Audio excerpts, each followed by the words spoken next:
Next video है वो है इम्पोर्टेंस ऑफ अर्थिंग। तो इम्पोर्टेंस अर्थिंग की क्या है ये समझने वाली बात है कि पहले तो अर्थिंग की इम्पोर्टेंस ये है कि लाइन वोल्टेज को कांस्टेंट मेंटेन करता है। ठीक है, तो लाइन वोल्टेज जो है, लाइन वोल्टेज कांस्टेंट रहना चाहिए, लाइन वोल्टेज चेंज नहीं होना चाहिए। तो अर्थिंग जो है अगर कभी भी मतलब कभी भी वोल्टेज हाई हो जाता है या शॉर्ट सर्किट हो जाता है तो अर्थिंग उसको प्रोटेक्ट करती है, लाइन वोल्टेज को कांस्टेंट मेंटेन करती है। तो ये सबसे पहली इंपॉर्टेंस है अर्थिंग की। दूसरी है protect tall building and structure from lightning. तो लाइटनिंग से प्रोटेक्ट कैसे किया जाता है? लाइटनिंग क्या होता है कि अर्थ एक बहुत बड़ा कंडक्टर है, ठीक है, और कभी क्या होता है कि क्लाउड्स में कुछ केमिकल एक्शन की वजह से जो है वो अर्थ और क्लाउड्स के बीच में एक बहुत हाई पोटेंशियल डेवलप हो जाता है। जब वो लगभग 1 लाख वोल्ट्स हो जाता है, क्योंकि 30,000 वोल्ट जो है वो एयर का ब्रेकडाउन वोल्टेज है। एयर इंसुलेटर है, एयर के थ्रू करंट फ्लो नहीं हो सकता, लेकिन 30,000 वोल्ट तक ऐसा होता है। 30,000 वोल्ट से ऊपर अगर वोल्टेज है तो ऐसा हो सकता है कि एयर भी कंडक्ट करने लगे। तो अर्थिंग में क्या किया जाता है कि जब इलेक्ट्रिसिटी जो है वो लाइटनिंग के फॉर्म में एयर के थ्रू जो है करंट फ्लो होता है। एयर के थ्रू करंट कब फ्लो होता है?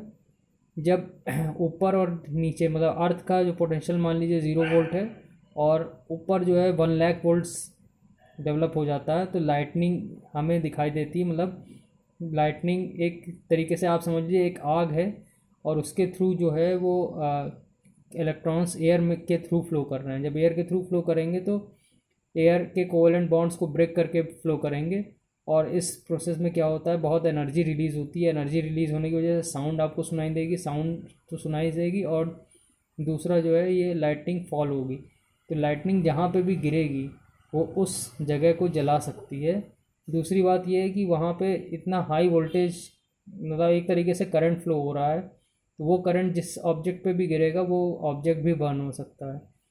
तो अब क्या किया जाता है कि लाइटनिंग अरेस्टर्स, बड़ी बड़ी जो बिल्डिंग्स हैं उनके ऊपर लाइटनिंग अरेस्टर्स लगाए जाते हैं। लाइटनिंग अरेस्टर क्या करते हैं कि जब एक उसको अल्टरनेटिव पाथ दे देते हैं, जो लाइटनिंग होती है उसको अल्टरनेटिव पाथ दे देते हैं अपने थ्रू फ्लो करने के लिए। तो क्या होता है कि जब जब ये बिजली गिरती है तो क्या होता है कि वो अपने थ्रू जो है वो पाथ दे देते हैं। स्पाइक्स के रूप में कंडक्टर्स बनाए जाते हैं और कंडक्टर्स की जो रॉड है वो सीधे ग्राउंड में नीचे जाती है। ग्राउंड में कॉपर की प्लेट्स भरी होती हैं, तो वो क्या होता है उसको फैला देती हैं। तो इससे क्या होता है कि आपकी जो बिल्डिंग है या जो इक्विपमेंट्स हैं वो सब प्रोटेक्ट हो जाते हैं, आप भी प्रोटेक्ट हो जाते हैं उसकी वजह से।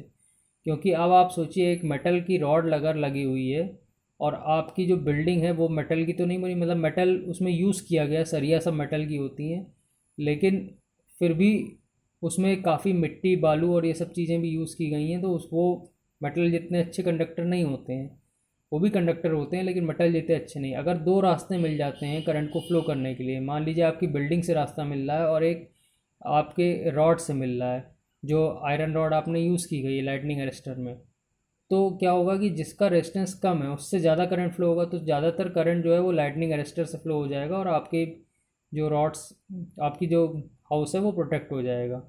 ठीक है, तो इस तरीके से ये अर्थिंग उसमें भी हेल्प करती है। फिर to protect all machines from atmospheric lightning, machine तो प्रोटेक्ट करेगी करेगी, जब आपकी बिल्डिंग्स प्रोटेक्ट कर रही है तो ये मशीन उसमें प्रोटेक्ट करेगी। To serve as return wire for telephone and traction work. Traction work यानी कि रेलवेज़ में और टेलीफोन में रिटर्न वायर के रूप में अर्थिंग को यूज़ कर लिया जाता है। रेल की पटरियों को यूज़ कर लिया जाता है रिटर्न वायर के रूप में। फिर लास्ट है to protect human being from death और शॉक। तो ये तो सबसे बहुत मोस्ट इंपॉर्टेंट है कि ह्यूमन बीइंग को डेथ और शॉक से प्रोटेक्ट करती है।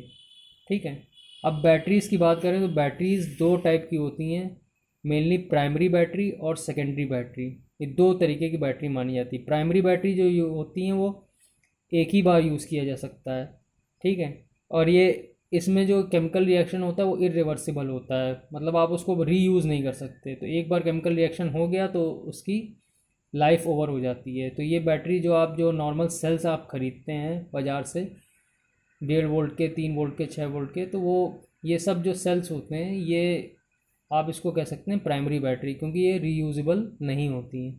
सेकेंडरी बैटरी क्या होती हैं? ये स्टोरेज बैटरी या एक्यूमुलेटर्स हैं। ये रिचार्ज भी की जा सकती हैं और इनको रीयूज़ भी किया जा सकता है। ये केमिकल रिएक्शन जो है इसमें इरिवर्सिबल होता है। इसमें क्या होता है कि इस एनर्जी को स्टोर कर सकते हैं और फिर यूज़ कर सकते हैं, फिर स्टोर करते हैं, फिर यूज़ कर सकते हैं। तो ये जो है ये चार्जिंग और डिस्चार्जिंग इसमें होती रहती है। तो ये एक रिवर्सिबल प्रोसेस है। तो ये कौन सी टाइप की बैटरी होती है? Lead acid battery, nickel cadmium battery, और ये सब इस टाइप की ये सब बैटरियाँ होती हैं। आप अपने मोबाइल का भी एग्जांपल ले लेते हैं, वो भी निकल कैडमियम बैटरी यूज़ की जाती है ज़्यादातर मोबाइल्स में। तो उसमें भी क्या होता है कि आप मोबाइल चार्ज करते हैं रोज़, और रोज़ डिस्चार्ज होता है, फिर चार्ज करते हैं, फिर डिस्चार्ज होता है। तो इस तरीके से वो भी मोबाइल भी जो है उसमें जो बैटरी यूज़ होती है वो भी सेकेंडरी बैटरी है।